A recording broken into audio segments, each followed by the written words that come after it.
The Land Use Division of the Ministry of Agriculture and Lands, Forestry and Marine Resources, together with the National Water and Sewage Authority, NAWASA, and the Grenada Meteorological Office. We have been going around the island, the mainland, to check up on all our automatic agrometeorological and hydrometeorological stations post Hurricane Beryl to conduct damage and loss assessments. So far, all the stations that we have visited, we have not seen any major damage at all to any of our stations. My name is Swain Cummins and I'm Head Instrument Technician at the Grenada Meteorological Office. We observed that there were some minor damages to some of the stations. For example, Granny Tang, where the panel was dislodged. As it relates to the damage that were observed in Granny Tang Park, we reattached the solar panel so that it could continue to feed solar power to the station, so it could continue collecting its data as its purpose. The aim of this project is Grenada's step in collecting climatological data throughout the island. And it is very important because that is major as we are focusing on climate change and its effects.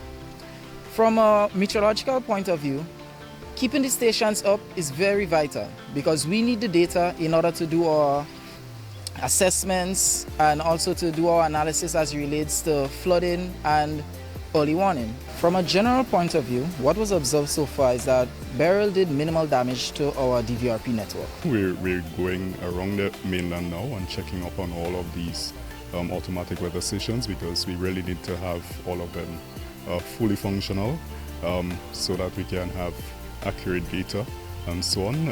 Our agencies depend on them, the Ministry of Agriculture, NAWASA, the Met Office, and even CIMH, that's the Caribbean Institute for Meteorology and Hydrology. I'm Gerhard Rappold from Germany, and I'm working for GFA and for the GIZ, for the GCROS project, and I'm a hydrologist and climatologist. I work on the data for climate change and climate resilience, and my role is currently to collect all the data and check on the quality of the data.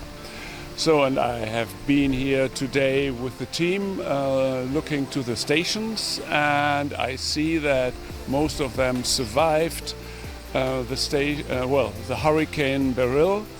Nevertheless, I also saw that proper maintaining and taking care of is a challenge, obviously. I know that the stations are managed by 3 authorities, which makes it, of course, also a little bit more difficult to decide who is doing what. So from that perspective, of course, I would lobby that all the stations and all the data get managed by one institution. Of course, the government of Grenada has to decide who that should be. Looking at climate data, particularly for climate change, it is extremely important the long-term stability of weather stations.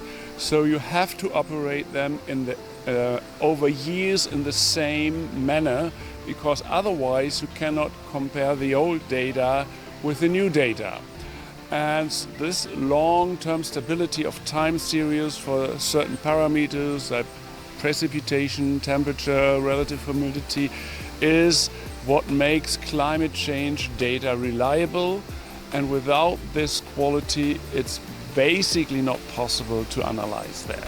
We also have automatic agrometeorological and hydrometeorological stations on the sister isles of Carriacou and Petite Martinique.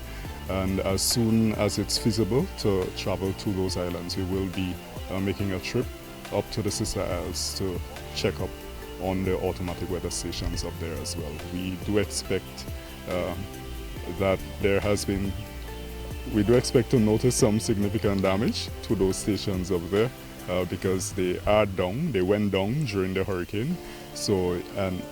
We expect to see serious damage to them, and we would have to take steps to replace them or repair or replace them as soon as possible, in the quickest possible time.